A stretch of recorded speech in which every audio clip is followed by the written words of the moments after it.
Una buona giornata a tutti i nostri lettori, una buona giornata a tutti i nostri ascoltatori. C'è un argomento che nelle ultime settimane ci avete richiesto con grande vigoria e questo riguarda l'ordinanza antimovida del comune di Chioggia. Lo stop agli eccessi, nuovi orari per la musica in pubblico, le deroghe che saranno limitate e solo per i giorni festivi. Chi risiede naturalmente ha diritto di riposare non solo nel centro di Chioggia ma anche nei centri di Sottomarina e in quella che è l'area del lungomare. Qual è la vostra opinione sotto questo punto di vista e soprattutto nel pieno della stagione estiva? Andiamo a sentire il parere dei nostri concittadini. Andiamo! Io non sono d'accordo con questi orari perché la gioventù deve divertirsi, se no qua va a finire tutto a monte. Non sono completamente d'accordo perché io sono un imprenditore e mi metto nei panni di chi gestisce un locale da queste parti e diciamo l'estate viene una volta all'anno e loro devono vivere anche nei momenti dove non c'è turismo. Si ballava sui chioschi e tutto quanto, già era bello fino alle 2 della notte, tutto tranquillo, ma adesso non c'è più. Io con il mio vaccinato vado d'accordo, ma già prima, quindi secondo me il segreto è creare un buon rapporto con chi ti sta vicino.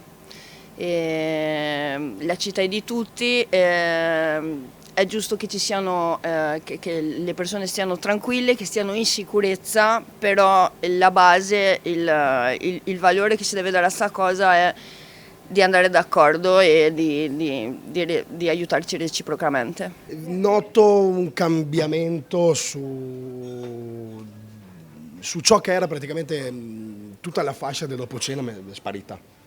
Cioè anche adesso che siamo in piena stagione, siamo nella prima settimana di agosto, noto che alle 10, 10 e mezza, sparisce la gente.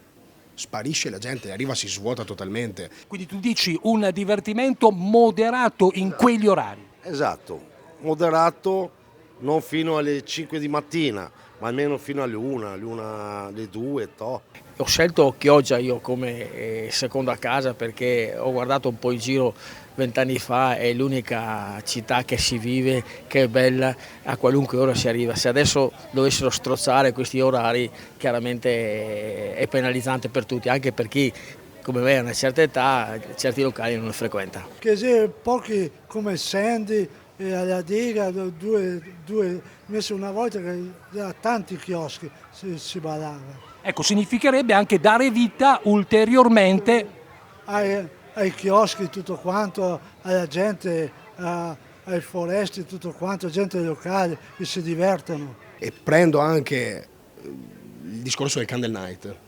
L'anno scorso andavo avanti molto di più, quest'anno che sta andando benissimo, però a una certa ora si blocca, ma non per la loro volontà, ecco, cioè questo è quello che turba un po' secondo me.